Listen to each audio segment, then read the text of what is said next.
Hello, everyone, and welcome into the Channeling Julius show. If you are new to this platform, this is a rapid fire platform where you can ask this. Hold on. Whoa.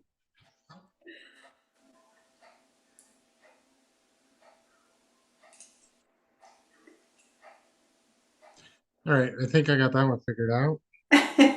Having some tech issues? I am having tech issues. Tech issues. All right, anyway, welcome into the Channeling Julius show. If you're new to this platform, I am Greg Nyman Jr. I am an, oh my gosh, still having tech issues. I am a intuitive practitioner that has tech issues. I've worked with Julius for a number of years. With me is Kasey Speer. She is the conduit channel for the Ascended Masters group known as Julius. Julius has reached the highest level of consciousness through the human experience, and they are here to answer any and all questions in a rapid fire format. Hi, Kasey. How are you? Welcome in, everybody. We hope everybody is doing amazing. If you are joining us live, it is Sunday, January 11th, known as the year of 2026, right? As the hologram turns over into another year or projected year. And I want to invite everybody to stick around with us today. We've got something really special going on today. Besides the fun and super special time that you get to spend with Julius, of course, we're going to have an added bonus. So I talked Greg into having some fun with his amazing tarot card skills.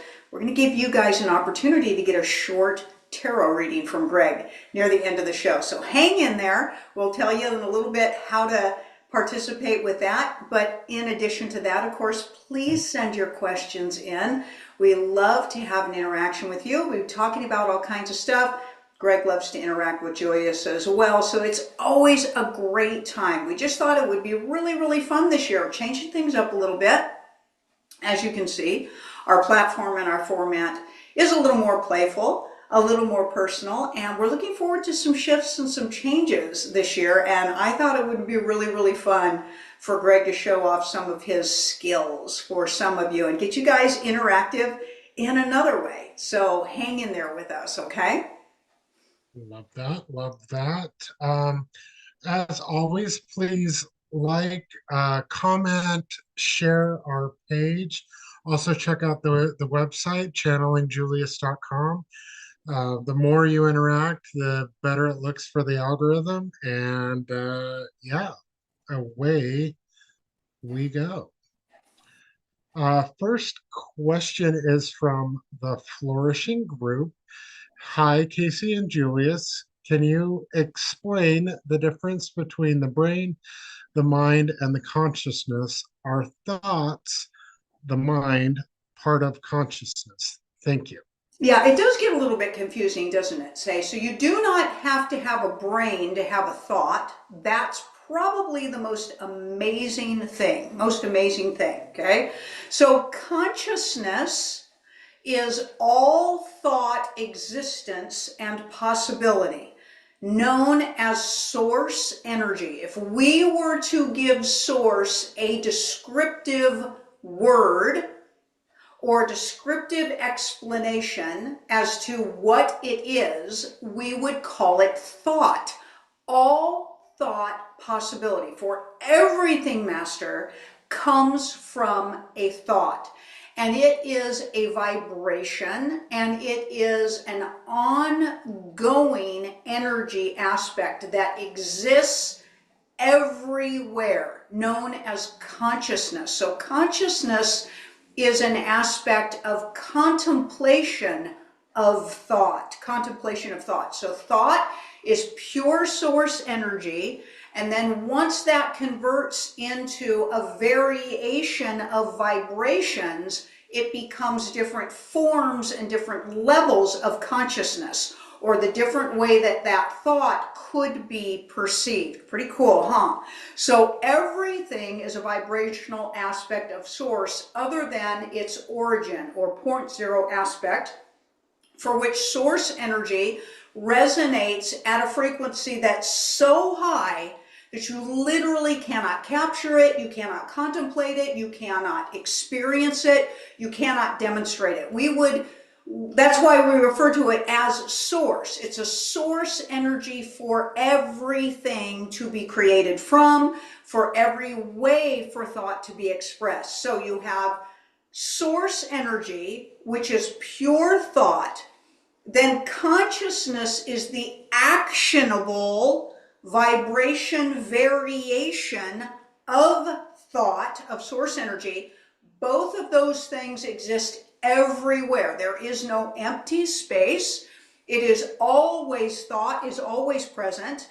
Consciousness is always present. So we could tell you that consciousness, again, we want to reiterate, consciousness is the actionable variation of source energy. When you are embodied, your brain receives thought, and that is based on your level of consciousness, which thoughts you reach for, which ones you decide to process and experience. That's what your brain does. So your brain is like a radio frequency receiver that receives consciousness based on what you allow to come into your field, what you invite into your field. That is based on your energy frequency and your level of consciousness. And then your brain, it receives that thought, it comes in through the pineal gland. Your pituitary gland will instantly connect with the pineal gland if you contemplate a thought.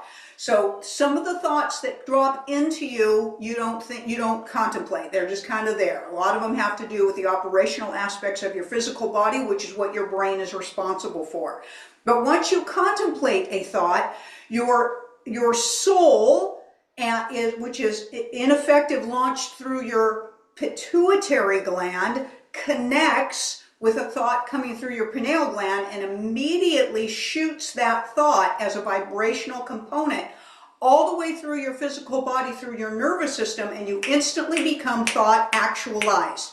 And all of that is based on the frequency for which you are resonating based on your level of consciousness. Wow, that's pretty mind-bending.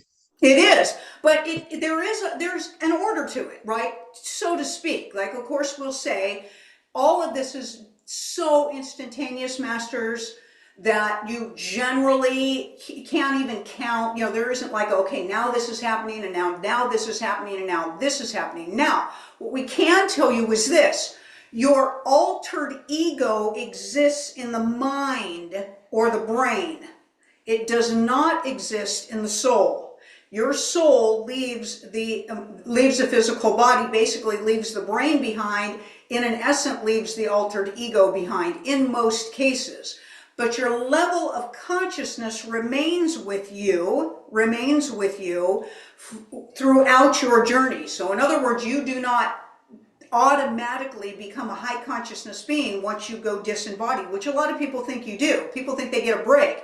They think they get a spiritual bypass just by dying, and then suddenly they're all enlightened and, in a formulation and in alignment with source energy in its purest form. And we'll say, no, that is not a truth.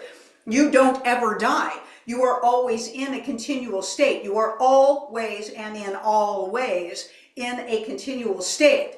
Always. That's why we say you don't have to have a brain to have a thought. I love that.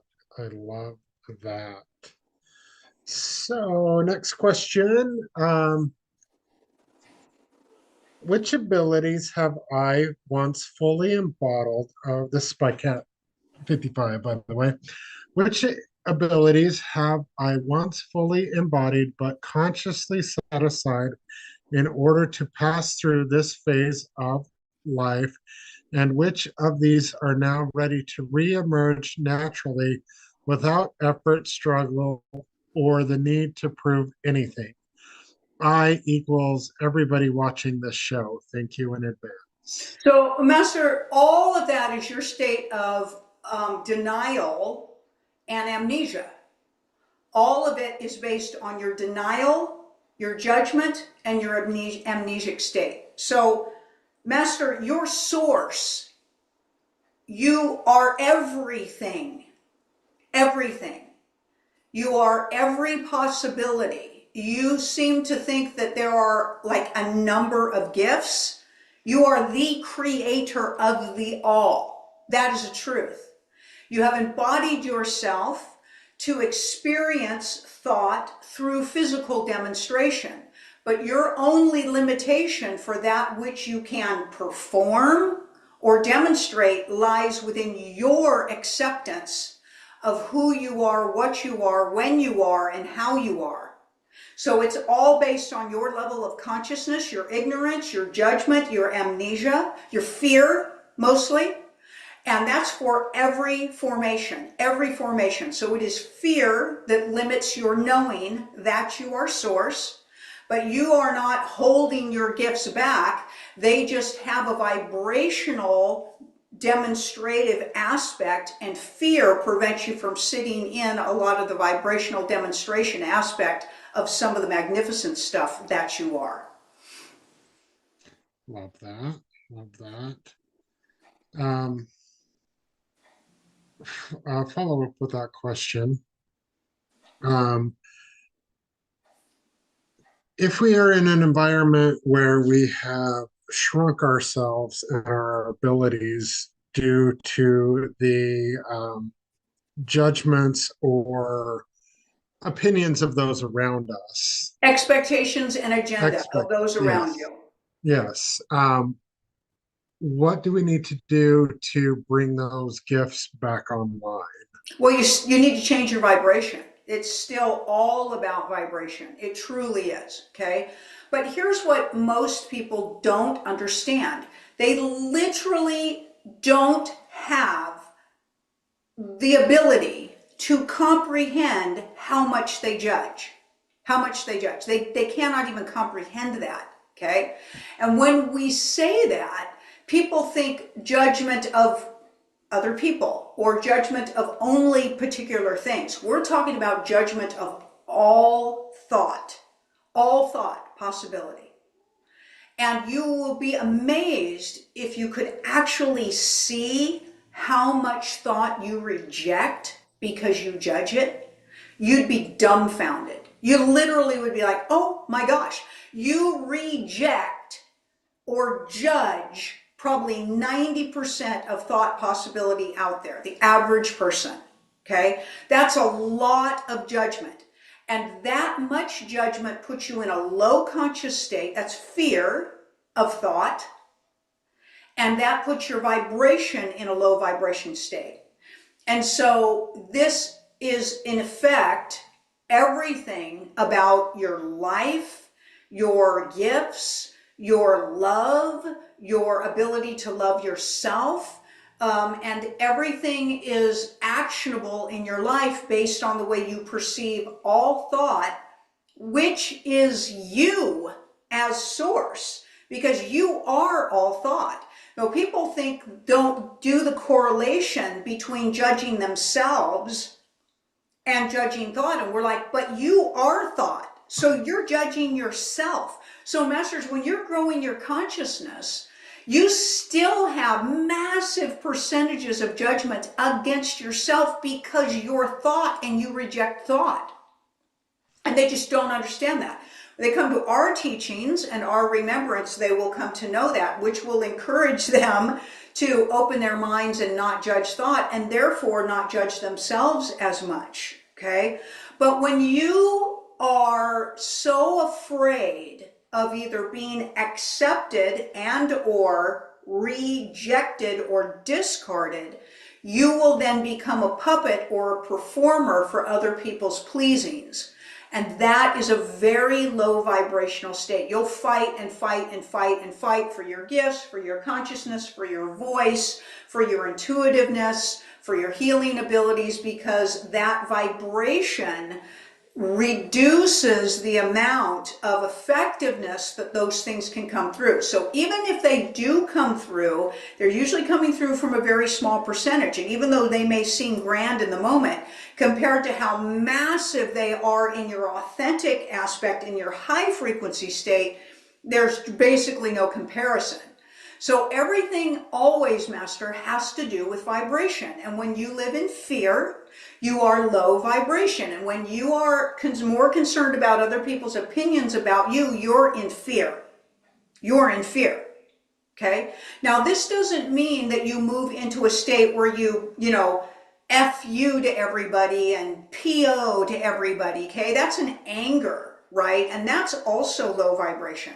It's really, Master, when you get to a point of indifference, which is compassion and empathy and understanding, or just understanding that everybody else is in a super low frequency state, but that doesn't need to affect you. And you will, with love and compassion and empathy, express yourself and demonstrate yourself fully, grandly, and proudly, with pride, but not with arrogance, not with arrogance. And everything shifts for you. But given the amount of punishment that you have experienced for either non-conformity or over speaking your truth and being punished or rejected or discarded, given all of your history of that, no wonder you stay small. And not only in this timeline, but multiple timelines, let alone in numerous lifetimes that are still in your memory. Because your experience are not stored in the brain. They're stored in your Kundalini energy, which goes with you when you go out of body and goes back with you when you're in your next body. So your wisdom from all experiences of all of your existences are part of your soul's energy, has nothing to do with the brain. And so this gets really massive if you think about it, like super massive, right? So when you grow in your consciousness and you expand beyond even a percentage of the fears that you normally carry, we want everybody to know that this is huge progression for you. Huge. Okay? Excuse us. But people get all caught up in feeling like they have an idea of what progress should look like and how it should present itself. And that is an extreme form of limitation too. It really has everything to do with fear versus love and how much percentage you're sitting in one or the other. Does that help you? Yes, thank you for that vast answer. Okay, some of these questions are a little bit long, and the format of YouTube breaks it up into two posts. So give me a second, and I'll read the whole thing, but be patient. Uh, this is from Turk. Julius, I've been focused on letting in more prana into my body and field. I started doing my hands in a circle together and going to my chakras and breathing in golden light to each and breathing distortion, heavy metals, parasites from each section. It is really cool. Where do I remember this technique from? Like, what dimension or timeline am I in doing this? It was amazing. Thank you. So Master, remember, Master, you exist in every space simultaneously. Every space simultaneously. Okay? And what you're doing is you're aligning yourself with the now when things come very easily downloadable and fluid for you. Okay? You could say, you could play it out like a playbook, like a novel. Okay, chapter 1, I'm in timeline, 1374596 in dimension 13.72, and all that would mean nothing to you for us to do that. Okay, well, because you're infinite, Master, you are not singular. You are everyone. Okay, there's only one of us here. Right? So these are all you opening up the field of recall for yourself, for things that you choose to play with, for things that you choose to design. It could be from what you perceive to be a dream. It could be perceived from another timeline. It could be from another lifetime. None of that really matters. Meaning, we don't want you to get distracted by it. We want you to just flow in what is working for you. But here's one thing that we will tell you, if we may. You don't bring prana in, you are prana. What you are doing is releasing the blocks from the flow of your prana. That's what we will tell you. Love it. Love it. Everybody, please remember to like and share this. Interact with us. Say hey, say hi, say, whatever, so we can get more interaction. That would be fabulous. Also, please check out the website. There's always new stuff on there. The website is channelingjulius.com. And next question is from W. Paula. Very interesting phrasing on this question. Is it appropriate to include organic or chia? I don't know how to say that. CHIA, hemp, pumpkin, and flax seeds in a frugivore protocol to meet protein needs? Yeah, absolutely. Basically anything from the earth, Master. Basically anything from the earth, okay, is appropriate. A frugivore diet is very, very, very similar to a vegan type of a diet. If you're for a frugivore, they will get some of their proteins from fish, non-sentient fish essence, sometimes from eggs, and some honey, and things that come from the earth, but they don't tear into other forms of sentient beings generally. Okay, so that could even include grubs and insects and things like that, which we know you're not going to dive into, which is perfectly fine. But you really want to just look at the primate type of a diet. That's really what you are. You're what some would call an advanced primate, although we would argue that just a little bit. But you have a primate type of formation, okay? So think of things from the earth, things that grow naturally from the earth. And everybody's systems in their bodies are yours, okay, for you to get to know, for you to communicate with, for you to honor, for you to expand, for you to be responsible for your health and your wellness. And you're going to be able to figure out what feels really good to your body, and maybe for some of the things that don't really feel good to your body. But think of things that come from the earth. Like what we really would compare people to is if you were living in a jungle, right? If you were living in a jungle, what would you be eating? What would you be eating? Okay, given the fact that your teeth are very human-like, flat, okay, mostly human, other than your incisors, okay, which are designed to tear into the husk of fruits and vegetables generally. They aren't used to tear into,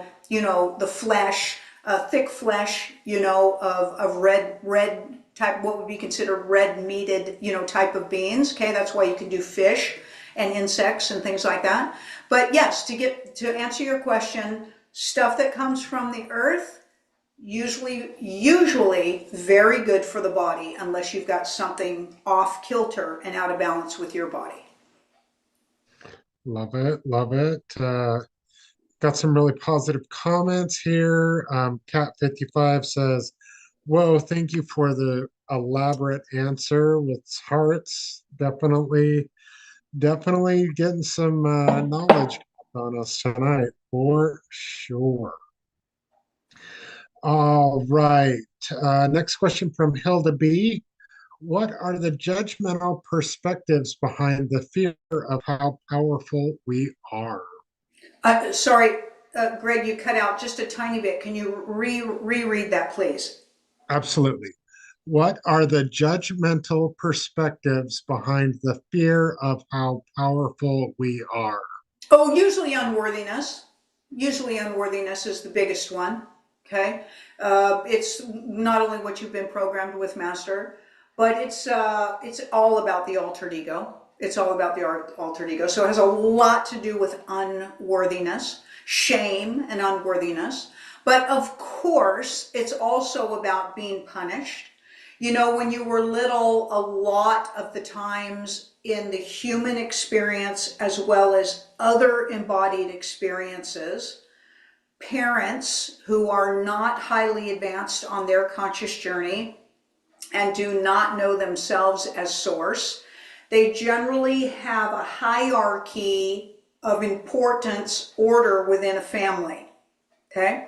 So the older you are, the wiser you are, the more intelligent you are, the more you are to be respected, the more you call the shots. And when you're little, you are to be quiet and shut up and sit in the corner, okay? And you don't know, and you're not supposed to speak out. And so you're degraded quite a lot as a child. And that becomes a program too, where you have a fear of being big and large and being seen because you're at risk of, showing off or being disrespectful, okay? And the punishment, of course, that may go along with that. Like, you can go back into the history of families where, nobody questioned the father in the household. Forget it, right? It didn't matter if the father didn't know what in the heavens he was doing. You kept your mouth shut, right? You just let things unfold, right? Or same thing, mama. You never question the mama, right? Like the wooden spoon got pulled out. It did not matter if they were incorrect or misinformed on what they were doing. You'd be punished if you pointed that out. You'd be a smart aleck, okay? You'd be somebody who wasn't grateful, okay? Disrespectful, okay, to question anything. So this is where a lot of that comes from, Master. And so with the grandeur of that you could be source, it's like, oh no. And you know what else? People just don't want that much responsibility. Seriously. Like, you can kind of laugh about this, but you remember the Tim Carrey movie Bruce Almighty, right? Where it was like, oh yeah, being God will be really fabulous. And then it was like, oh no, no, no, no, no, no, this is just too much. This is terrible. And, Morgan Freeman had to step back in and take over, right? Because the overload was just too much, right? So they're constantly programming you and constantly messaging you. You don't want to do that. You don't want to be source, right? That's just too much. And this just accumulates, Master. It accumulates from lifetime to lifetime to lifetime, and it continues on. And, for you to even speak of it, people will turn away from you and think that you're crazy, right? But a huge piece is the punishment aspect and the shame and unworthiness program.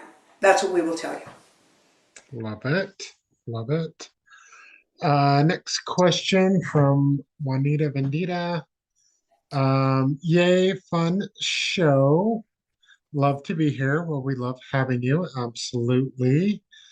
Um, the question is it low frequency to work in environments with alcohol? I'm assuming with alcohol being served, or you're serving alcohol, or something of that nature. Not consuming it, but working in environments where it's being provided.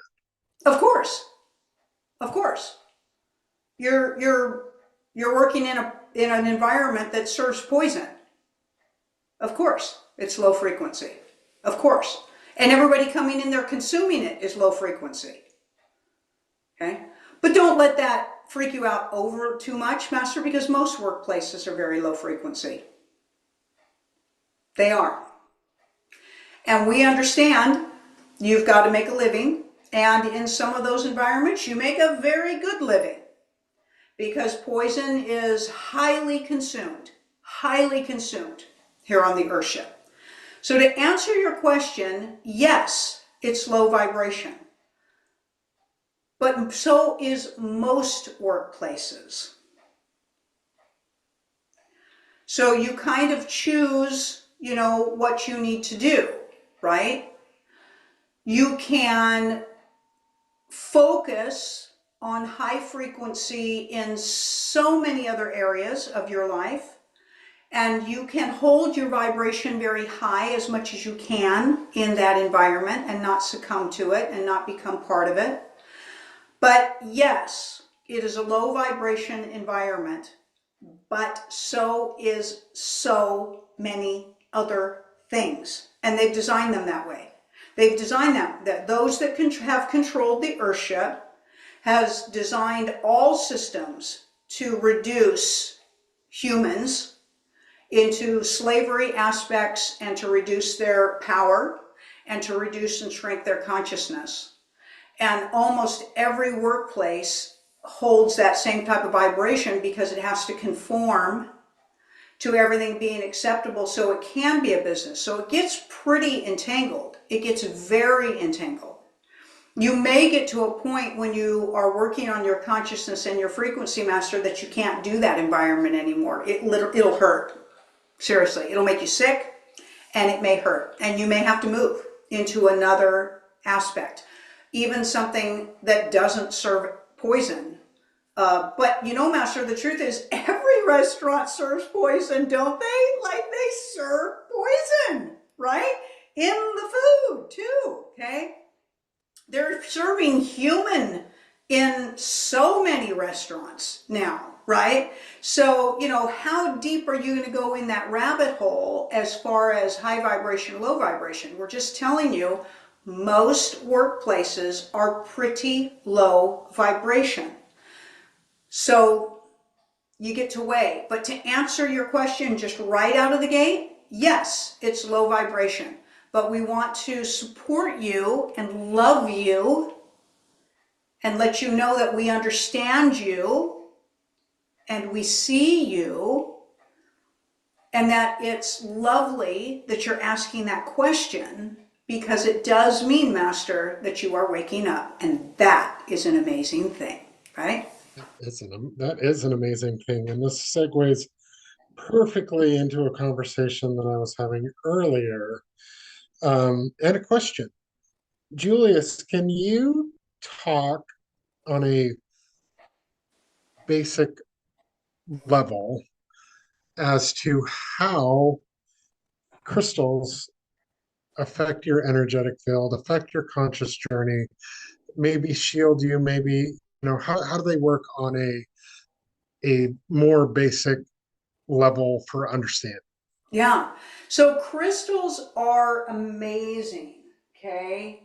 All crystals are just absolutely amazing.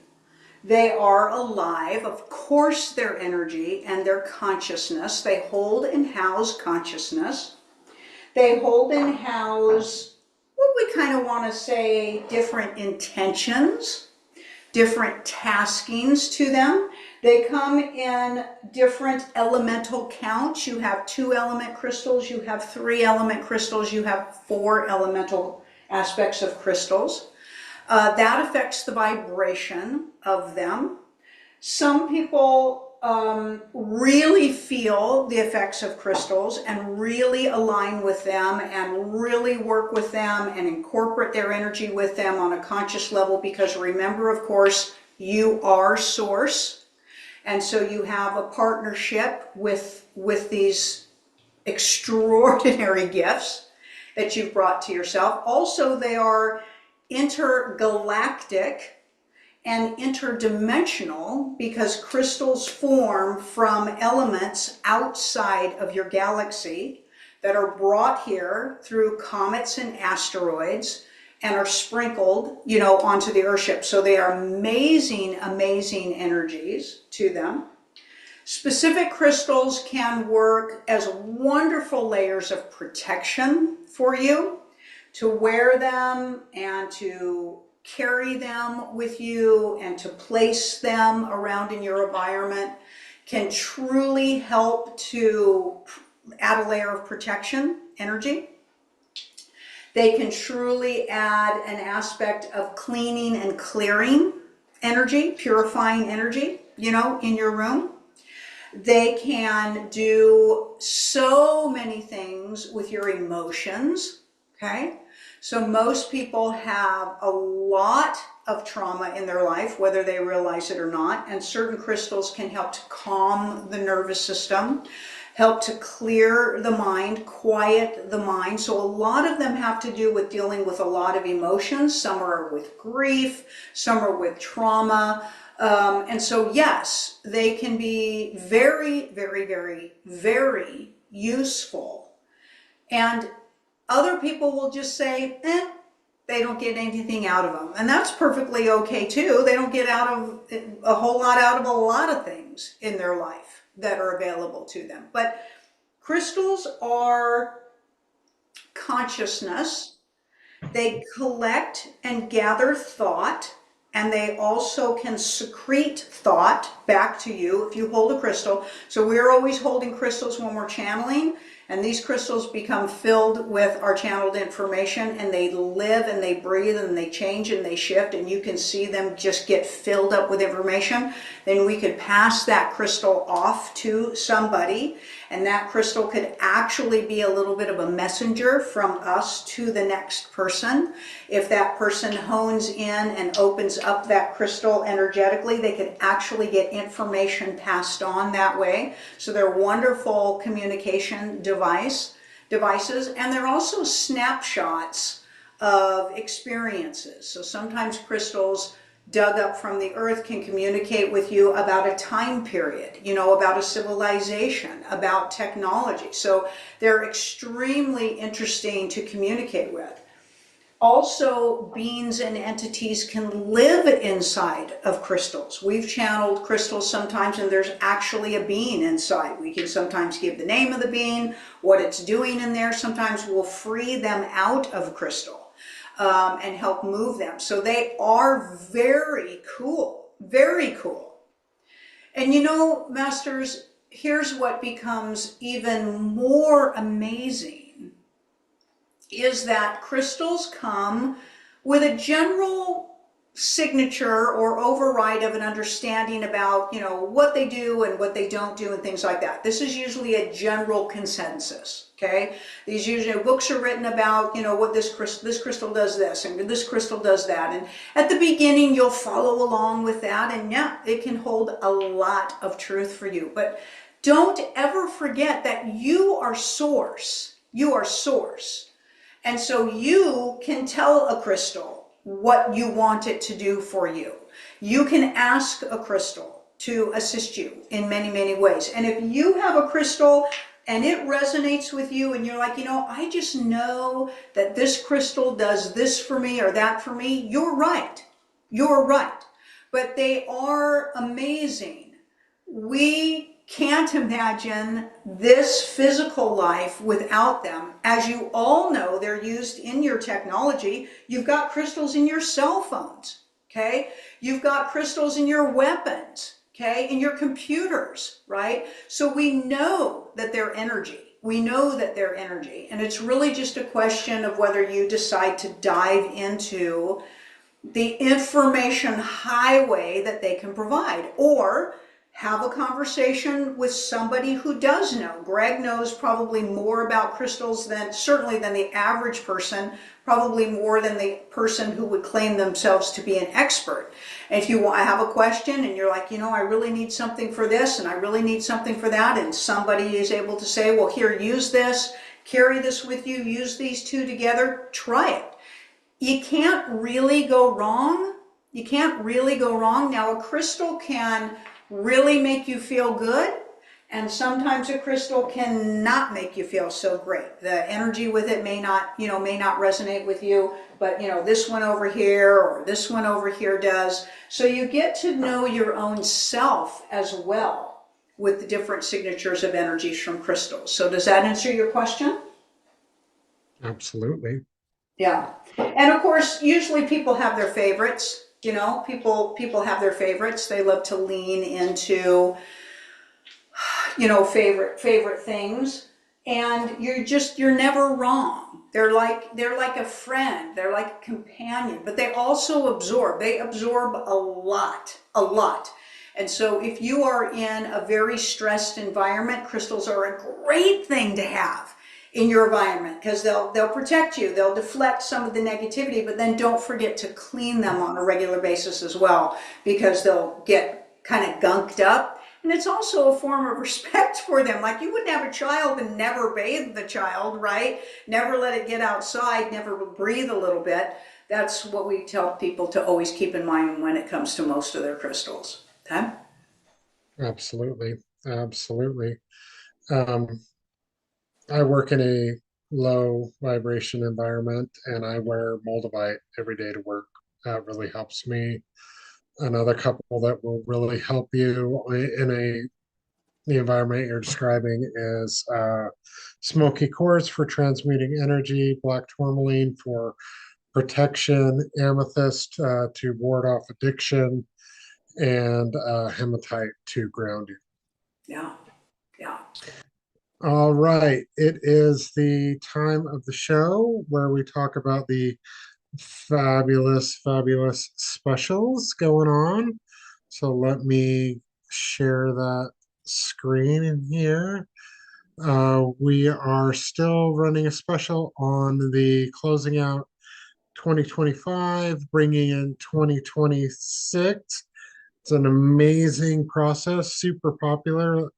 Um, the people that have had this process, myself included, I've actually had it like 3 times because I love it so much. It's just a super fun. Um, it seems like a really simple process, but it gets you pretty emotional. It gets you pretty, releasing that snake energy and jumping on that fire horse, coming in.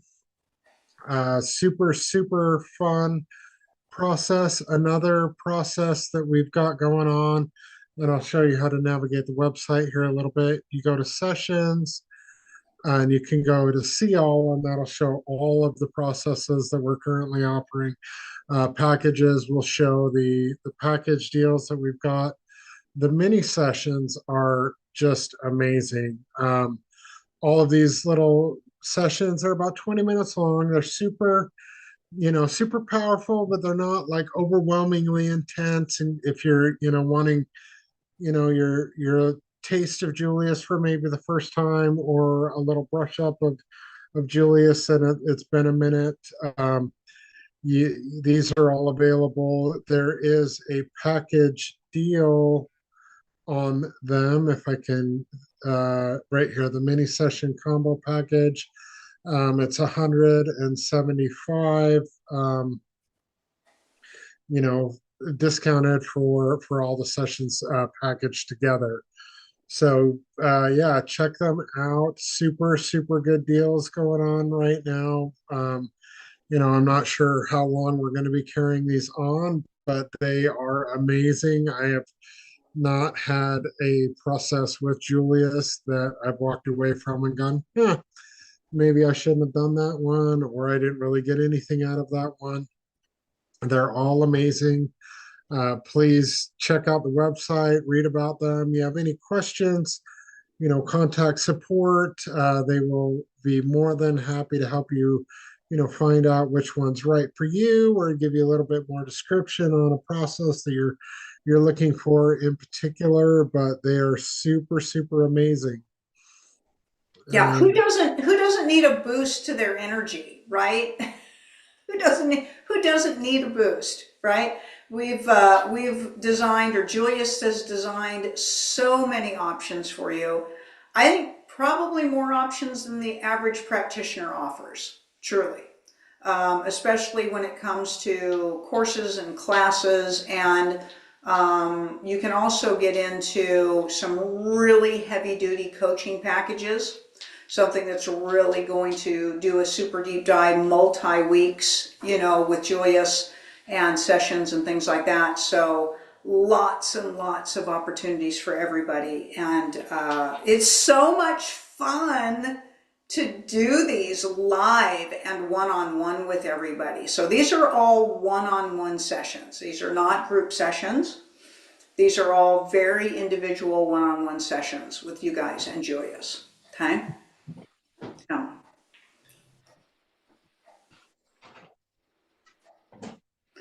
And Greg must have had to step away for just a second. So I want to invite everybody, yeah, go to the website, Channeling Julius, and poke around a little bit.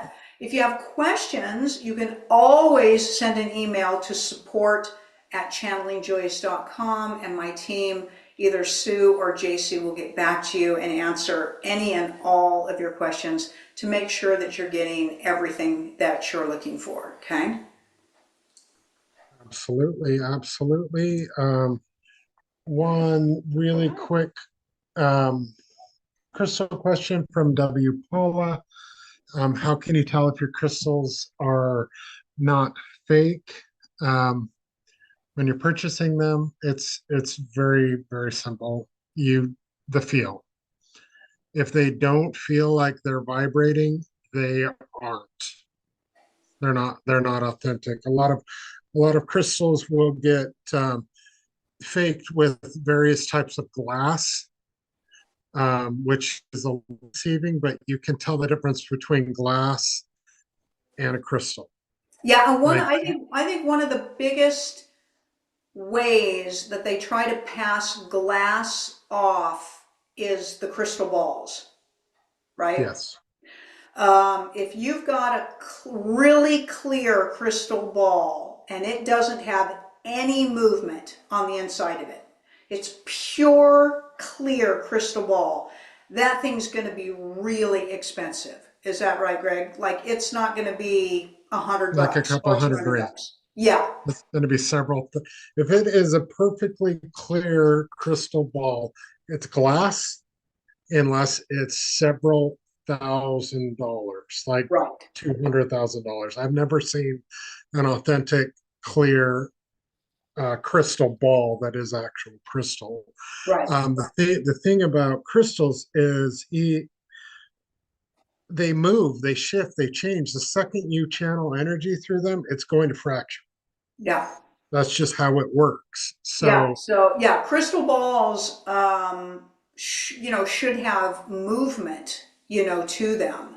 I think. I mean, otherwise they're probably glass. Although glass balls are kind of cool. I mean, they're cool. They have a cool energy. I've got a couple of small, glass balls, and then I got a beautiful crystal ball. And man, she is full of movement. Very cloudy, very full of movement, and she is amazing. But people get stuck in their head thinking they want this clear, clear crystal ball, and they are very cool. But if you're working with that crystal ball, it's going to start to get some movement in it. It's going to start to get some, I call it action, action and movement in it. Okay. Otherwise, yeah, it's probably glass. It's probably glass. we have a request for a cut for, and we'll start doing this throughout the next few shows. Temple of Poon would like us to share some of our favorite crystals. I am an amethyst whore. I'm an amethyst whore. There's no question about it. If it's amethyst, she's my baby. And I love everything from pink amethyst to what I call blood amethyst. Okay. And one of my favorite ones are the Vera Cruz amethyst. And there's no way you can see this on board as beautiful as she is. So she almost looks like a type of celestial, and she's got a circular portal in her, and she is hands down one of my favorites. And I always hold a Vera Cruz amethyst and flame amethyst when I channel. So amethysts are probably my number one, go-to. And then, I've got and I love ametrines as well. So the amethyst that has amethyst and citrine, in it. So everybody that knows me knows that I'm an amethyst whore. And when they step into my home and my environment, it becomes pretty obvious. But Greg, what would you say is one of your favorites? Well, first of all, show up that little clear one right there. The This little, one? yes. Oh yeah. So this cool guy is a carved skull on, is this quartz, It's Greg, a or is this it's a Himalayan quartz point. Himalayan quartz? And this one has the coolest skull. And I snagged this one from Greg. This was part of Greg's collection. and I had gone over to his house and I grabbed this baby and basically wouldn't give it back to him. So he allows him, to be here with me.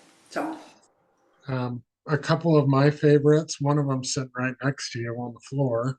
yeah, And then this is my Moldavite that I wear daily. yeah, It's a pretty big chunk. And yeah. interestingly enough, that was sent to me by me from the White Galaxy. And we have a question about the White Galaxy. Speaking of which, right? Speaking of which, but before that, we've got a question from Stephanie Dela Cruz. Uh, can you speak to whether the currency reevaluation is already underway at the energetic and institutional level, even if external confirmation has not yet unfolded? Yeah, it has already started to move through the tiering system. That's what we will tell you. Perfect. Love that answer. Okay, and without further ado, that was from Steph. Well, yeah, I said that. Questions from Delaney. What is the next layer beyond the White Galaxy? Will you do more classes on this topic? Super class. I agree. That class was amazing. Yeah. So, Master, there are galaxies, what we could say, of every coloration, of every possibility. And the aspect of the differentiations between them has, of course, everything to do with energies.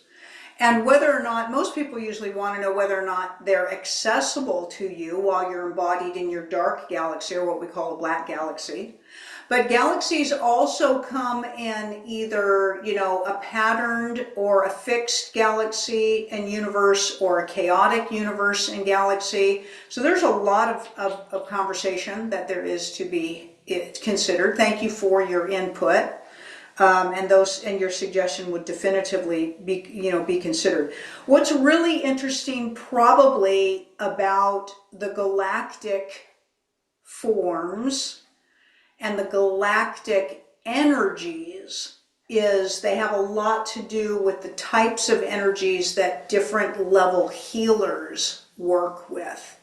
So we've talked about universal energies, we've talked about celestial energies, we've talked about galactic energies, we've talked about quantum energies, we've talked about omni-quantum energies, and different healers can learn how to access and utilize these energies. And certainly not every healer does. And that's not a good or a bad thing. It's not a good or a bad thing. It's just a massive, massive variation.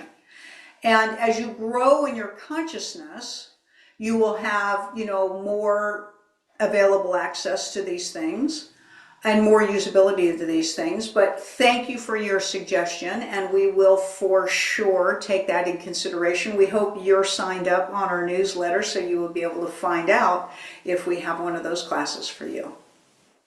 Love it. Love it. I'm going to take a moment and read some of these fabulous comments we've got going on here. Demama says, "Wow, every time I come on, I learn so much. Thank you so much. No problem. Thank you for being here. We love that." Cat55 says, "Great questions." Yeah, the questions they're just getting more and more amazing. I love it. Turk says, "Sending everyone here and not here love and light. I appreciate and look forward to the show every week." Um, Cat 55, amazing information from both of us.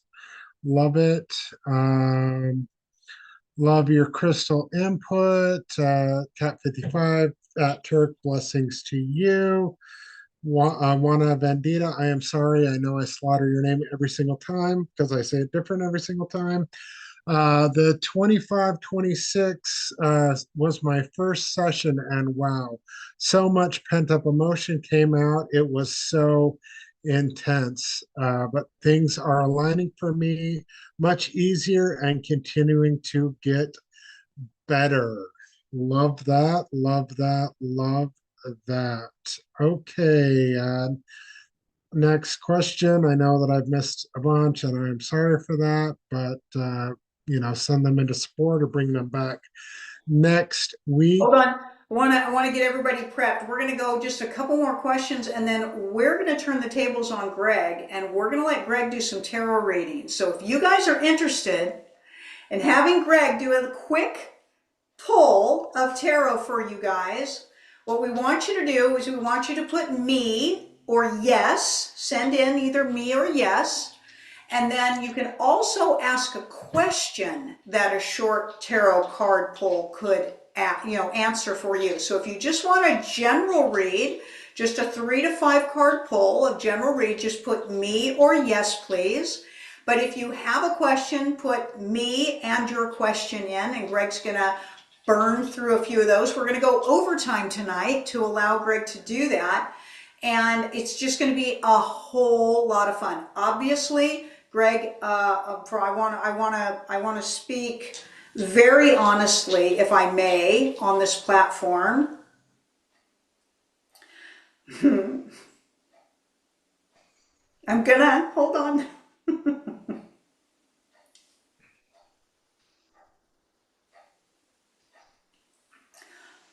So 2 years ago, an atomic bomb hit my life, and Greg, at that time, was just a casual acquaintance of mine. He'd come to some of the Julius things and some of the retreats.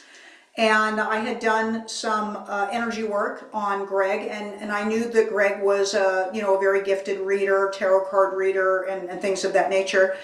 I really wasn't into tarot cards that much. Channeling Julius was just this, super cool thing that I did. And coincidentally enough, or not coincidentally enough, in alignment of everything, 3 weeks before this atomic bomb hit my life, Greg did a reading on me and called it at that time. And everybody would have said, no way was that going to happen. No way was that going to happen.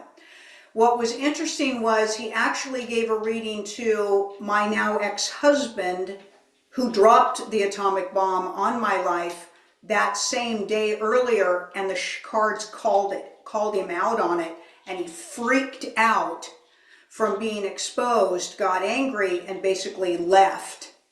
And then Greg did a pull for me, and it gave the exact same information for me. And 3 weeks to the day, it actually happened. My ex-husband did it, and he pulled it off, and my life collapsed. It was literally like an atomic bomb where everything collapsed in and then came back out the other direction.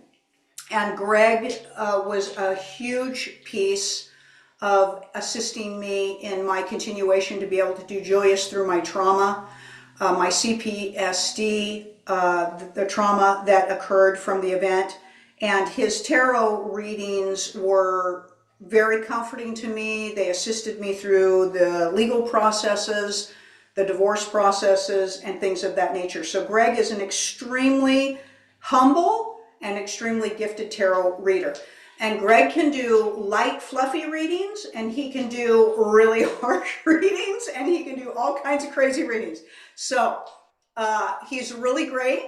And I told him that we just want to start throwing him in there a little bit into the mix. So we want you guys to have a little bit of fun tonight if you want to. And I don't know, Greg, if they're dropping in and responding while I'm sitting here chatting or not. But Yeah, let's just continue to scroll. Okay, so Yes, that's yes, awesome. yes, So yes. I'm going to say, Greg, we're going to let you ask one more question for Julius, and then we're gonna put you in the hot seat, and we're going to invite everybody to hang in there and have a whole lot of fun with this. All right. So one more question. Let me get Julius tuned back in, and we'll go one more question, and then we're going to flip the tables on you. Okay. Okay, we're actually going to do 2 questions. Okay. All right. You back with us, Julius? Yes. Love it. Always a pleasure to be with you. Okay, from J Gemstone 1. I'm a life path 7. Does knowing this help me along my journey? Does it, Master? Does it? That's your question. Okay, so the life path numbers, which are a whole lot of fun, they're in alignment with numerology and things of that nature. And just like any other type of astrology definition or numerology definition, they can give you a little bit of your personality type. A lot of different things can come out as far as information for you. And while you are in a frequency that resides in what we would say levels 1 through 3 to 4, it can be very, very relevant to you, just like astrology and numerology can be. Okay, moon readings, fun things like that. What we want to keep What we want you to be encouraged to keep in mind is that you are not separate and singular, and your birthday on Earth Day is a fun game, but it is not all that you are by any stretch.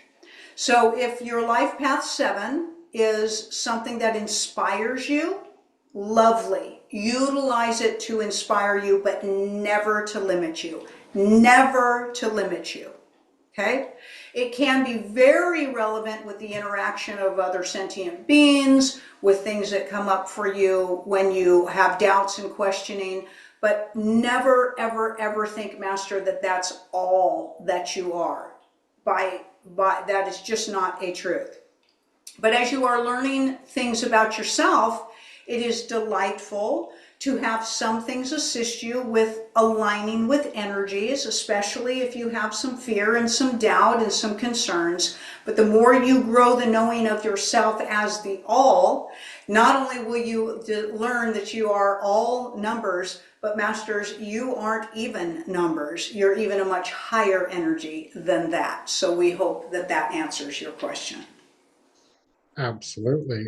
And I'm sorry, 3 questions. Um, your life path number is based off the Gregorian calendar. So if your life path number doesn't seem to work for you, or your astrology doesn't seem to work for you, or it is off, would it be fair to say that, I mean, I get the time is a construct that we've invented on the three-dimensional realm, but wouldn't it be, would, if we were to able to reconstruct the Julian calendar? Yeah, your year would certainly change, right? Your years will change with the Julian calendar from the Gregorian calendar, okay? Because in the Julian calendar you have 13 months instead of 12 to count a year, right? So your age is actually different in the Julian calendar than the Gregorian calendar. So yes, that can come into play. Again, it's kind of a game. It's kind of a game. And some people could go all the way to the Mayan calendar if they wanted to, right? Or, different types of things. So it's a game. Astrology also has massive limitations to it, because astrology is constructed off of 12 moons or 12 planets, and you have more than 12 planets in your solar system. Science will even verify that they have verified 2 more planets in your solar system. So that's 14, okay, that are three-dimensionally solid in your solar system. So that really throws a monkey wrench into astrology. A lot of astrologers a few years ago acknowledged this and started to extend their astrological charts and readings to include further possibilities. But we're going to tell you there's 6 others that are, basically two-dimensional at this point, that are getting ready to reveal themselves probably just in the coming years. So astrology and numerology is going to have a big, reshuffle to it. But it's really all just a game. It's all just a game. What aligns with you, claim it, use it, expand from it, and what doesn't, don't worry about it and don't get caught up in it being right or wrong. It's really, Master, everything that feels good and in alignment for you and things that don't. Even in a tarot card reading, you may pick up things and go, yeah, that really resonates and that really aligns with me. And some things you're like, I'm just not sure that's me. That might be somebody else in my life. So you still always have to use a lot of your own wisdom and your own discernment, no matter what the information provides for you. Love it. Love it. All right. The last question before I start to get super, super nervous is from the mama. So many family members are not talking to me anymore. My husband divorced me. Many have passed away. Is this all a plan because of the Great Awakening? Well, we wouldn't say that there's a plan in the Great Awakening, Master. Everything is just working itself out, but everything is frequency. Everything is frequency, okay? You will have people around you that match your frequency, and when your frequency does not match them anymore, they will go away from you.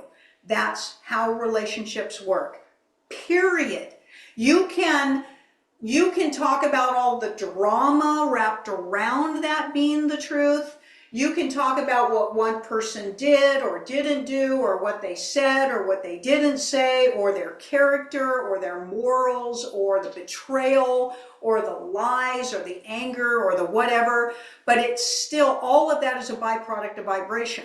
All of that is a byproduct of vibration. Okay, so when people come together, they have a vibrational alignment. Okay, they aren't always an exact match. That's why we will say they have an alignment of their vibration. And then when they go apart, they no longer align. And that is what has taken place. Okay. Love that. Love that. All right. A couple fabulous comments from KTAC 57 and Stephanie Cruz. KTAC, I had a reading with Greg. It was way beyond what I thought it would be. He really honed in on me. I could feel the frequency. I would highly recommend him. Thank you for that. You were amazing. Stephanie Cruz, I personally had meetings with Greg, and he is fabulous, extremely intuitive, and has helped me navigate areas of my life. I highly recommend Greg. Thank you guys. Love those comments. No pressure. All right. Are you ready? Are you ready? I am ready. Oh, Okay. comment for Kasey and Julius from W. Paula. We love you, Kasey. When I had a session with you and Julius, I was told how incredible you are. Yes, yes, yes. Love it. Love it. Love it. Amazing. So much fun. Okay. All right. Here we go. Okay, first thing we want you to do, I'm gonna help, I'm gonna flip the switch here. I'm gonna play a little bit of host, although Greg still has to navigate all of the tech. Everybody hang on, we're gonna have a whole lot of fun here.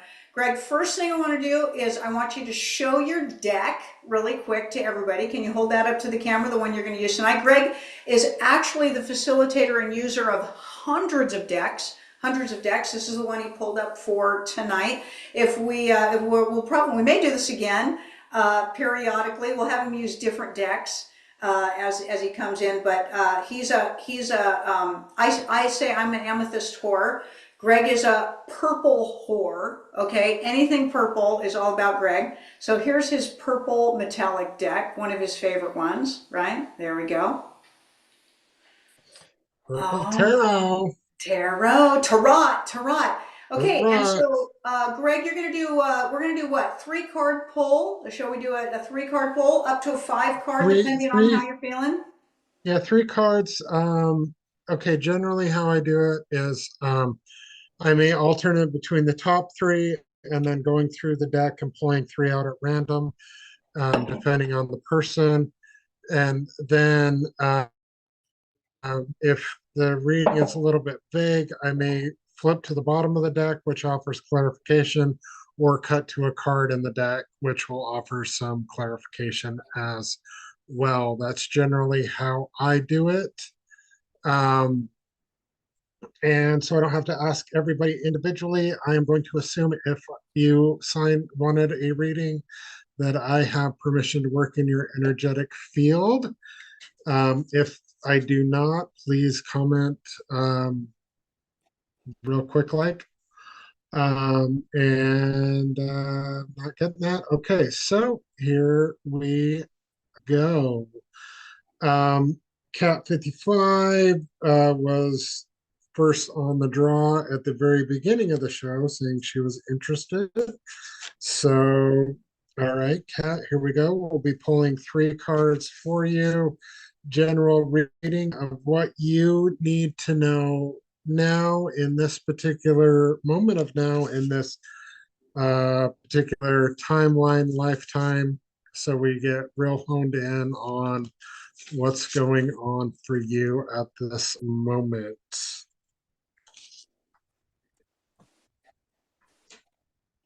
Yeah, for those of you who are interested in possibly having a session with Greg, he can be reached at thegregortroll@gmail.com.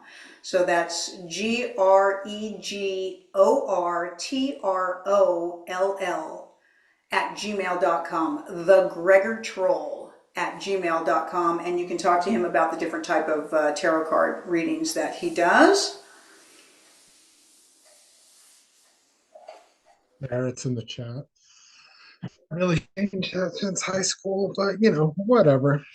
Okay, so whatever question you have on your mind, Kat, it is a tentative yes.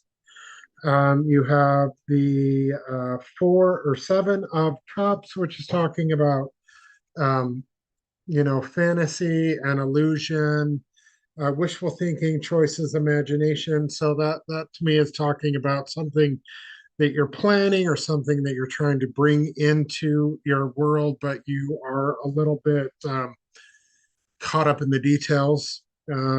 So that's why where one of the maybes comes from.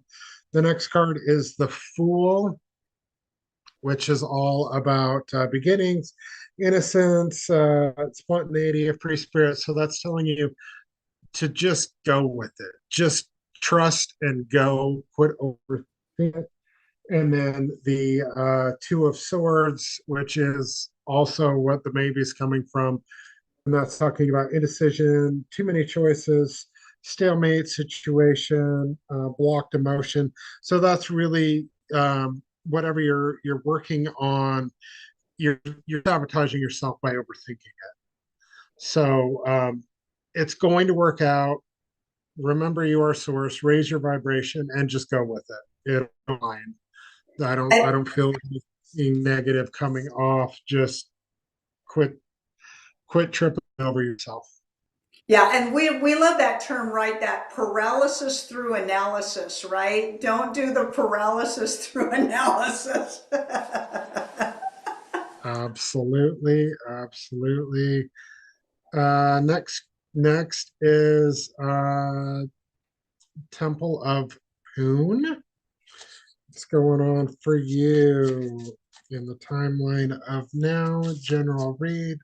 What do you need to know? And Turk, I hope you're paying attention. It really is just speaking whatever comes to mind here. You can't be wrong.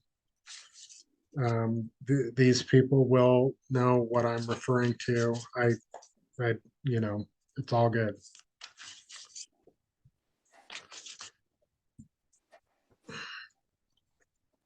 Okay. Wow. That is awesome. So for you, you have two guesses and a maybe. We have the Knight of Wands, which is talking about energy and passion and lust, attraction, adventure, impulsiveness, like everything that this year, ironically, riding in on a horse here, is all about. The next card is the Six of Pentacles, which is talking about being generous, charity, giving, prosperity, sharing wealth. That doesn't necessarily mean monetary wealth. That could be spiritual gifts, that could be kindness, that could be love. I mean, not as always kindness and love. But what we want to caution you about is we have the Hanged Man reversed, which is talking about seeing things from a different perspective. A lot of people think that the Hanged Man card, I'll take a moment here, is a very auspicious card, weird card because he's hanging upside down. They think it's a form of torture. It's not. He purposely hung himself upside down to get a different perspective on things. So what this is talking about is, being you overshare, you delay things, and it sometimes comes to bite you in the butt. So what this reading is telling you to share, be yourself, be comfortable, but don't overshare, and don't let those energy vampires overindulge in your goodness. Right. Boundaries, right? Boundaries, Boundaries. seeing it from a different perspective, making sure that you are not enabling, you're just assisting. And there's a very fine line there. Okay, Cat 55, you are up, I believe. No, I did you first, sorry. Delaney, you are next. General read, what you need to know in the moment of now.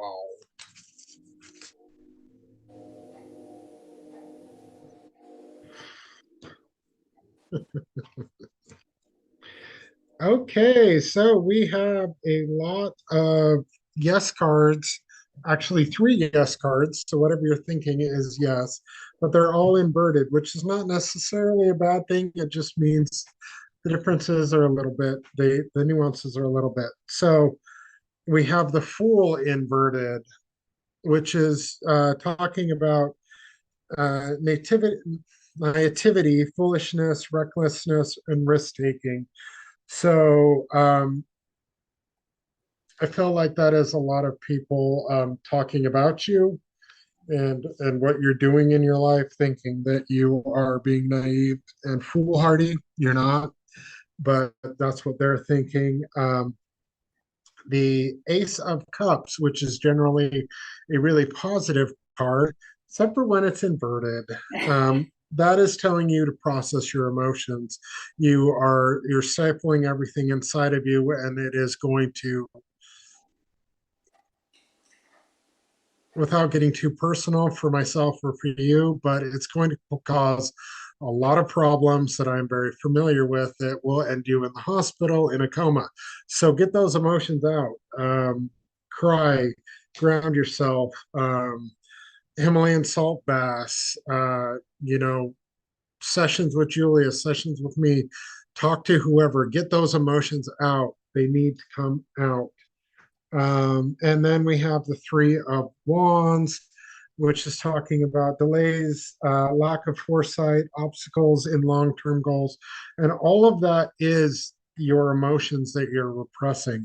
So you get those emotions out, you start, letting your true self come out, and you will be golden.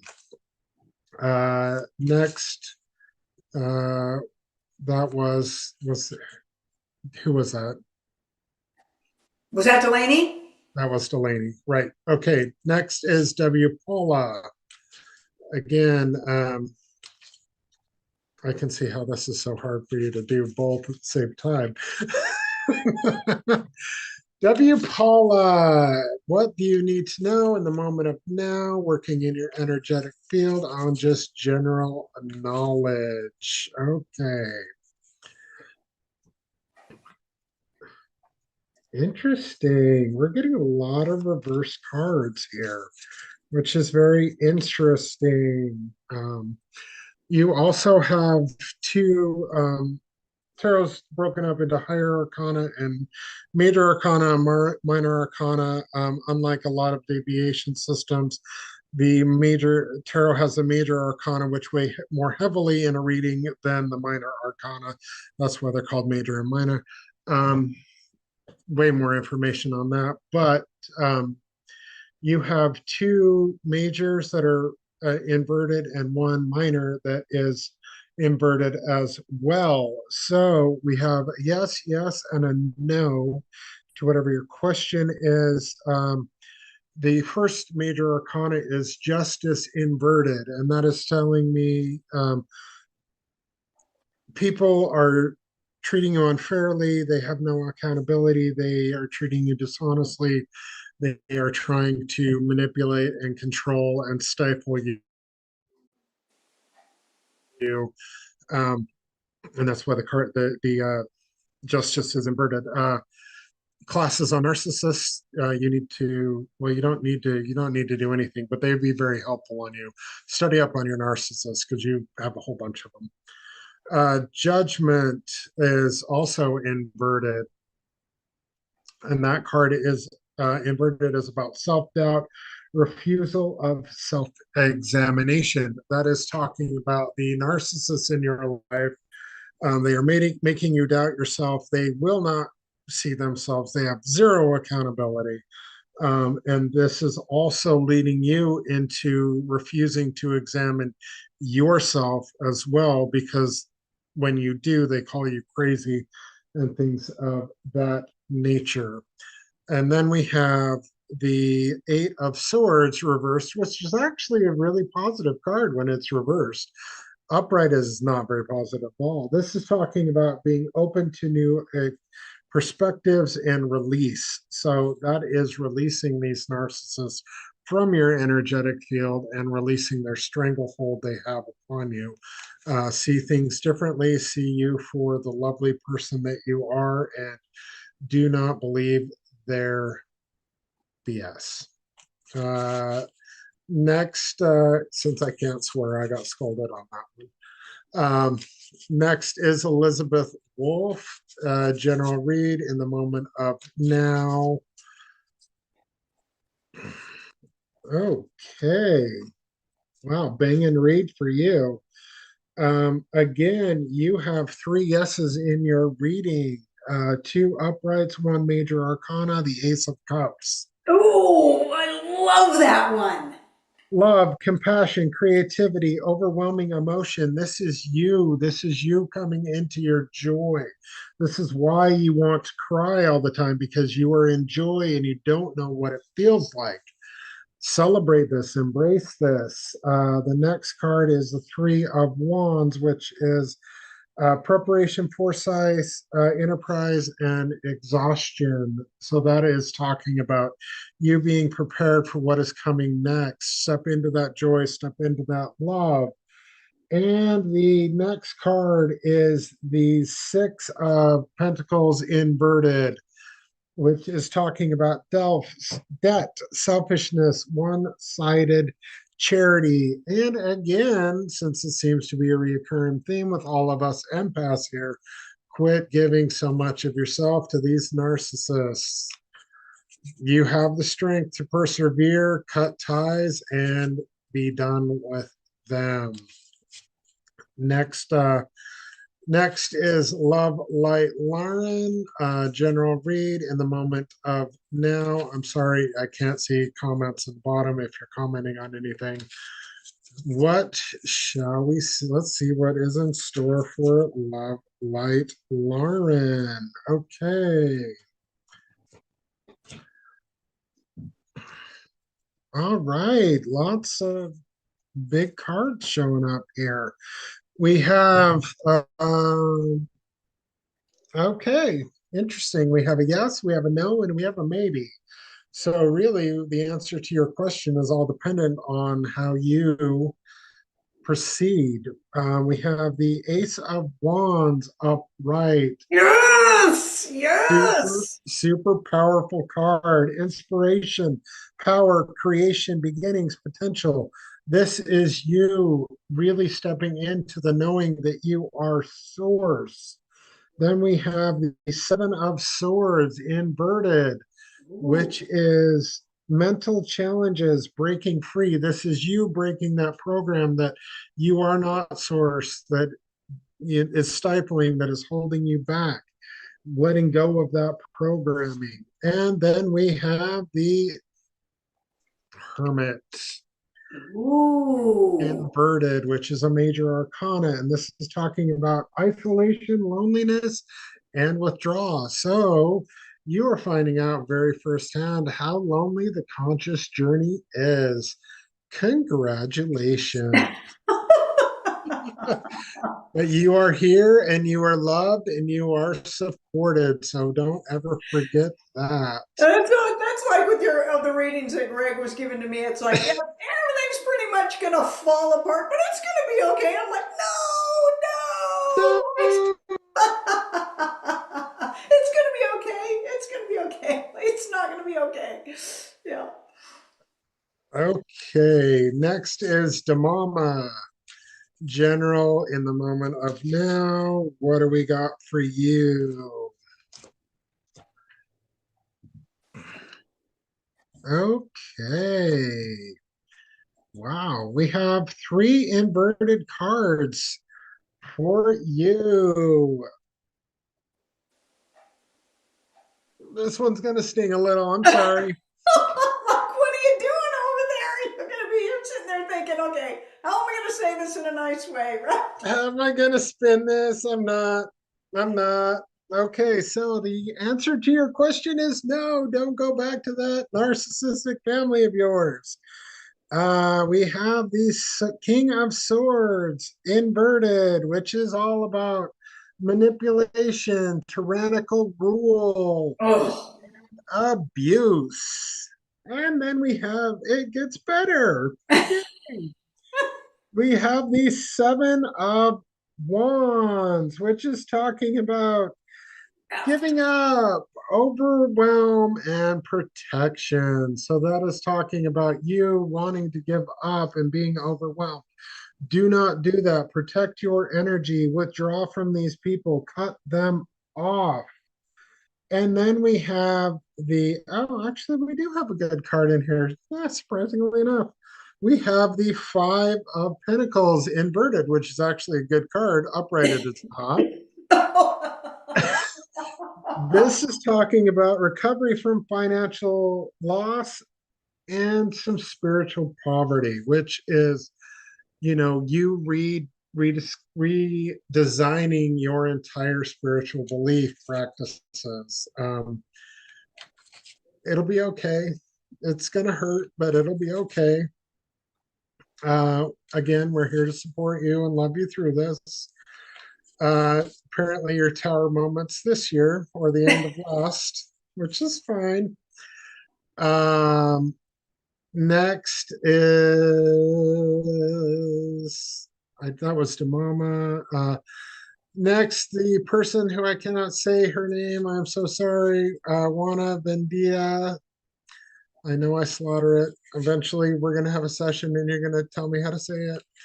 Um, all right. What is this year going to bring for you?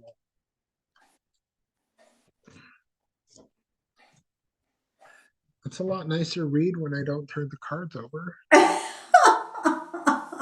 do want to say something though. So Greg is what he's doing tonight, which I don't think we mentioned, is Greg's doing what's called a traditional tarot deck. This is more of a traditional tarot deck. There's all different types of tarot. Okay. And typically in a tarot read, you'll pull 3, 5, 7 cards up to 9 cards, and and Greg can do a prediction on you. There is a specialized tarot reading called a Lenormand spread, and it uses the whole deck, which are different than these cards. They're very different than their traditional cards. And when Greg does that type of a saturated reading for you, it's about a 3-month period for your life. And it goes into great detail. That's the read that he had given to me and to this other person in my life, was that Lenormand read and what was coming up. And the timing, not only what was coming up was on target, but the timing for stuff that was going on target. That session is amazing. That's a very, very long session with Greg. That's between an hour and a half to 2 hours long. He goes into great, great extensive detail for you. And then there's also what I want to call a bonus on the Lenormand called a Kipper read, and it can take that Lenormand, those two together can give you crazy, crazy detail. And the Kipper can be added on to the Lenormand. They kind of read in together. You can also have an individual just Kipper reading. The details on those get really, really crazy, really, really crazy, very personal. Those are not for this public platform. Those go into very, very private and very personal things. And so if you are considering having a session with Greg, you can open up that conversation, find out the different types of readings he does and what's appropriate. What he's doing now is just kind of for fun, kind of what I call kind of light tap stuff, which is appropriate for the public platform that we're doing with all of you tonight. But go ahead, Greg. I just wanted to say that for everybody, right? Yeah, the Lenormand read, I've only done that once in a public forum like this. It wasn't this public, but there was about a group of 10 of us, and we got to know each other really, really well. Some people were crying afterwards. It was it was a positive experience a year later. Yeah, yeah. Okay, anyway, here we go. For you, we have the answer to your question is a yes. We have the Queen of Pentacles inverted, which is talking about an imbalance in work and family life, work and family communication. Um, I feel like you're overworking there. Then we have the Eight of Cups, which is an interesting card. It's very interesting with my green screen how the cards are getting filtered out. It's talking about disappointment, abandonment, and withdrawal. The interesting thing about the Eight of Cups is, as you can see with the little dude, he is walking away from all the cups or his abundance that he has or she has. I don't know if it's a guy or a girl, but they are walking away from the abundance they have to pursue greener pastures, which may or may not work out for them. Probably not. And then we have the Queen of Cups, which is talking about emotional security, calm, and compassionate. So that is telling me that navigate this work life imbalance with love, and you're going to be okay. Take a minute, step back, and see the blessings that you have in front of you. Okay. The flourishing group. Wow, personal reading. Do you see me meeting a soulmate, a twin flame man this year? And if so, when and where? Hopefully Yeah, not a twin. Hopefully not a twin flame because twin flames are not great. yeah, yeah. Um, as far as the when and the where, we'll see what the cards say.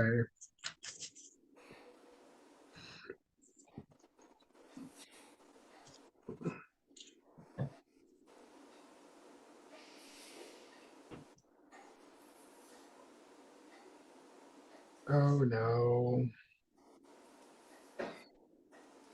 So yeah, you know how I said let's not meet a twin flame? Well, you're gonna meet that, and it's going to go up in a blaze of glory. We have two minor arcanas and one major arcana. The minor arcana, the first one is a yes, but that person is going to be greedy and materialistic. It is the Ten of Cups upside down. They are going to leech off of you in more ways than one. Not great.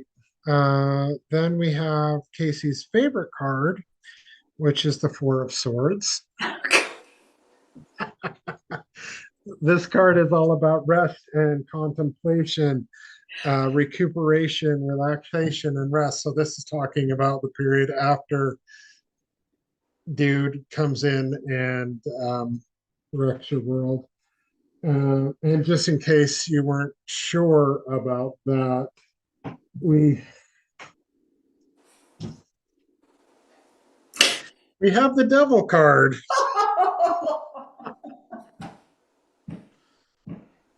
um, which is good that it's inverted, right? And that's talking about detachment, breaking free, and reclaiming your power. So breaking free of this abusive relationship. Hopefully, you get into it,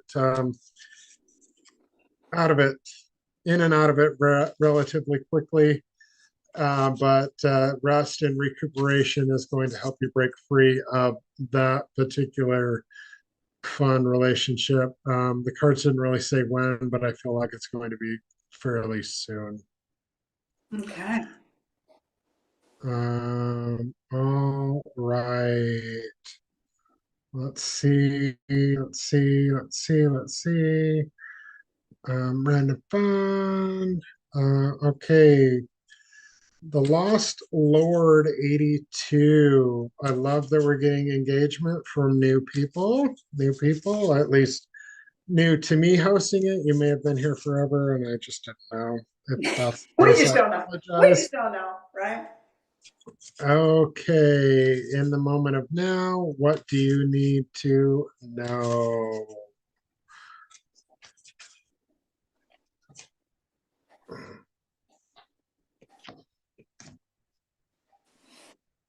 All right, hopefully we can help you with the ashes of your life here, as you said. Okay, so this is talking about the energy that is around you currently. It's interesting that this card comes up again. The Seven of Wands, which is talking about giving up, overwhelmed, overly protective. Uh, that's your energy right now. Nothing seems to be working for you because you're telling yourself nothing is working for you. You're feeling overwhelmed and burdened because you're telling yourself that you're overwhelmed and burdened.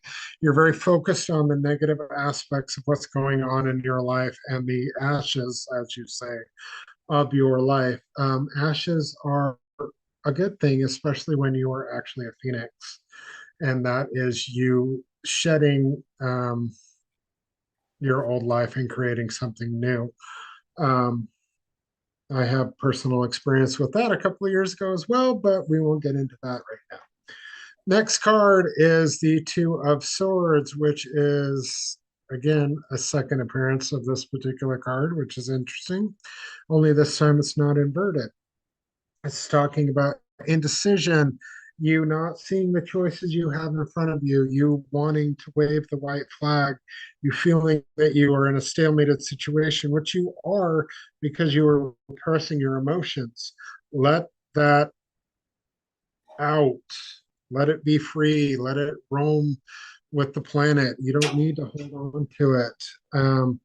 And then we have the Five of Swords, which is talking about past resentment. It's also inverted. It's talking about past resentment, you feeling wronged in the past, someone betraying you, and that is literally what is holding you back. So let that um, let that go.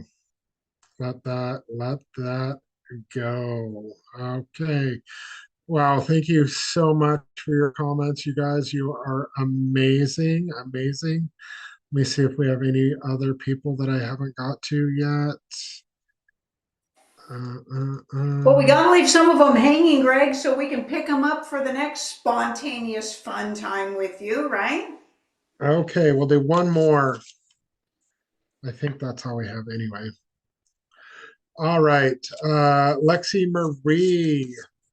Um, no, make sure you watch the replay since you joined a little bit late. That's okay. As long as you're here, we love you.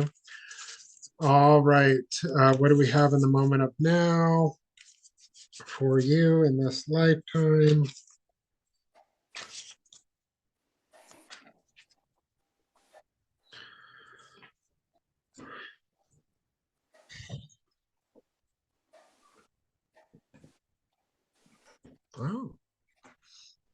Oh my gosh. Pretty funny. It's just funny to me.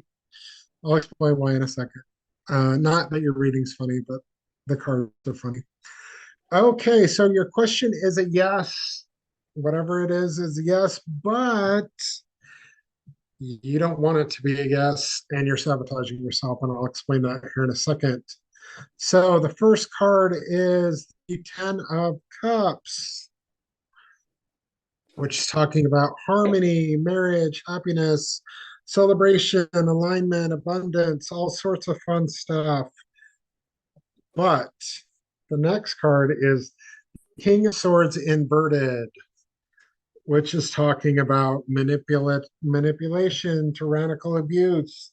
So I am feeling that there is a partner that is abusing you, being manipulative in one form or another, or in all forms. And the Two of Swords again, which is talking about indecision, choices, stalemate, a blocked emotion. So basically, what you can choose to do that would be beneficial for you is to speak your truth. And if you have done that and you're not getting answers, then walk out that door. This person that you are entangled with, whether it be, I feel like it's a partner, but it could be a boss. They are a malignant cluster B, and you need to get away from them. There is no fixing them. They are Yeah, they're they sound like they'd be sabotaging all that great stuff, right? The yeah, celebrations, the abundance and stuff. Somebody's undermining that to that they're person, they're right? they're leeching off of you, Mhm. or planning to sabotage you in some fashion. Um, so these cards that we've pulled are for everybody individually, just for something fun. We will pull on the collective as a whole and see what is coming up for all of us in the next few days, shall we? That'll be fun. Hopefully, it's not that card. Let's do the queen, the Ace of Pentacles. That's my card. That's my card. That is your card. I'm trying to get the tower not to come up. Nobody wants a tower.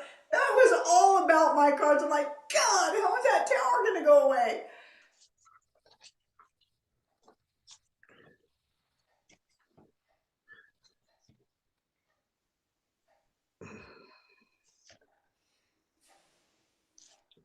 Okay.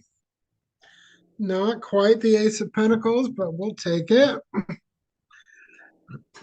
All positive, positive, positive. So we have the Ten of Pentacles showing up first, upright. That is talking about gratitude, luxury, self sufficiency, and the culmination of all our efforts. That is a very abundant card. Um, as we have alluded to, or Julius alluded to, some major changes are coming to the world this year, and we are going to like them. Um, at least that's the feeling that I get. Then we have the Ace of Cups upright, which is talking about love and compassion and overwhelming emotion. So that is all of us collectively expressing ourselves, releasing our emotion, letting this abundance flow in, and being very grateful for it. Now, the last card is kind of an interesting card for it to show up. The last card is Judgment. So judgment is literally about judgment and rebirth, inner calling, absolution. So in this particular format, to me, this is talking about us releasing our judgment and allowing that abundance to come through, leaning into love instead of judgment. One question I like to ask myself on the regular in any situation that is challenging for me is what would love do? And that generally guides me in a positive direction. So anyway, that is a rapid fire reading for all of you guys. I hope oh, did Turk comment in real quick? Did I do Turk already? I think so, yes. Okay. Okay. All right. Well, anyway, there we go. There we go. If I didn't do one for you, Turk, email support and we'll figure out how to get you a 3 card reading. It'll be all right. My email, of course, is from high school. It's a long story, but it's a funny one. It's the gregorchell@gmail.com. I'll be happy to assist any of you. So much fun. Thank you for your wow. Thank you for your comments. I love it. I love it. I love it. Thank you. It feels like an awakening, a shedding from Lost Lord, Temple of Poon. This channel is seriously the best content on the entire internet. Oh, we love that. Share us, please, so we can get out in the algorithms for everybody, right? Absolutely. Absolutely. Thank you all for your love and support. We love you all. We appreciate you all. Um, you are the most amazing group of beings. Yeah, Thank and you. thanks everybody. I had to pull on Greg to have the bravery to do this tonight because of his talent. So thank you all from me to all of you, because I know you guys are all so loving and amazing. So thank you for supporting Greg and having fun and hanging with us. Good heavens, we're going on almost 2 hours now. And on a Sunday night, that is very valuable time for all of you. So we're very honored for those of you who choose to hang out with us on a Sunday night. We certainly are loving, loving, loving hanging out with you. Looking forward to possibly, another cool guest appearance. I'll give you a hint. In a couple of weeks, I am egging somebody else to come onto the show, somebody very near and dear to me with her amazing, amazing talents. And so we'll keep you informed on that. And certainly looking forward to you next Sunday for the Ask Julia show. Myself will be here. Of course, my host, my gracious host, Greg Nyman Jr., and please visit the website, scroll around on the website. We have amazing things that we are still running on deals the end of January. So we always run end of the year specials, and we decided to extend them through the end of January. So if you guys want to climb on for something, now is the time. Now is the time to do it. And I so look forward to seeing all of you and interacting with you. Greg, what do you think? Having fun, right, with this audience? Oh, this audience is the best. That they are so. I mean, this audience is just so next level. Like the comments are saying. I mean, this channel is what it is because of you guys. In all honesty, I mean, Kasey and I and Julius could sit here and have conversations for hours, but if nobody's watching and nobody's on their conscious journey, like it's not going to be as cool as this. I mean, the questions you guys come up with, the input you guys have, it's just so amazing, and I am truly grateful and blessed to be a part of this. You know, as a member of the audience, and now as the host, and now in the hot seat, and um, I just I love you guys. I love this audience. I love Julius. I love this conscious journey. I love that we're all here to support each other and help each other grow in any way we can. It's you guys are truly amazing. As some of the comments have said, if we weren't family before, we are now. Um, I do want to remind everybody, we do have two YouTube channels. So this is our Channeling Julius YouTube channel. This is the channel that we usually will run on. But if we make a boo-boo and we get banned because of what we may have said during the show, we have to roll on the Awakening Network YouTube channel, as we just went through that experience, right? We were on, then we had to switch gears, then we're back on tonight on the Channeling Julius. So please look for us on either one of those channels. If you're not with us consistently and we're not sure, you know, we send out emails for the show. We post on our social media. If you're not on our Facebook page, look on the Channeling Julius Facebook page. You can go to my personal page, which is Kasey Speer, Kaseyspeer. I will accept your friend request on that. So we will always try to keep you up to date, especially the day of the show, as to which channel we are running on. But if you miss all of that and you go to the Channeling Julius YouTube channel and you don't see us, flip over to the Awakening Network YouTube channel and see if we're rolling there.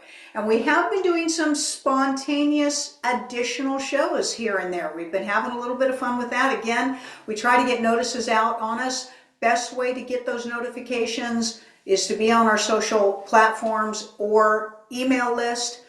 Go to the website, support@channelingjoyous.com. We'll answer all your questions. channelingjoyous.com. Get on the newsletter list, get a couple of free downloads, and have a whole lot of fun. And we will see everybody next Sunday, right? I need 5 more minutes of your time. I did skip Turk and I want to get it done right now. That's all right. All right, Turk, here we go. Right before we ended the show, we're gonna get Turk in there. Hope everybody wants to hang in there for a few more minutes for Turk, right? Well, let's find out what's going on in Turk's life. All right. Okay, what is going on for Turk in the moment of now in this particular timeline? I don't know how you do it. I don't know how you channel and then flip back into Kasey and then channel, like, good I've been doing night. it for a while. I've been doing it for a little while now. Okay. All right, Turk. What you got, mister? What you got?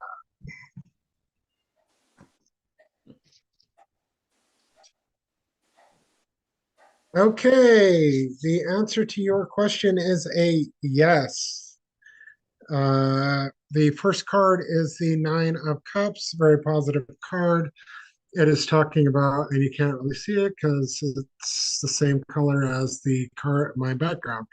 But it is the Nine of Cups is wish fulfilled, comfort, happiness, and satisfaction. The next is the Two of Cups inverted, which is talking about a breakup, imbalance in a relationship, and a lack of harmony. So, yes, that particular relationship that you're thinking about ending, yeah, do that. And the next card is the King of Swords. If you were not certain enough that this person is not the right person for you in whatever facet they are, feels like a romantic companion, but maybe not. This is because they are manipulative, tyrannical, and abusive. So, yes, let that person go. Okay. All right, Greg Nyman Jr., thank you so much for being Thank such a good you. sport and climbing on with everybody. We want to say good night to all of you. Love, love, love. We will connect with you next Sunday. And if you would love a session, contact us and have an amazing week, right? So full of love. Yes. And thank you all for your participation and your willingness to put me in the hot seat. And we will see you guys next week if we don't do an impromptu one before that.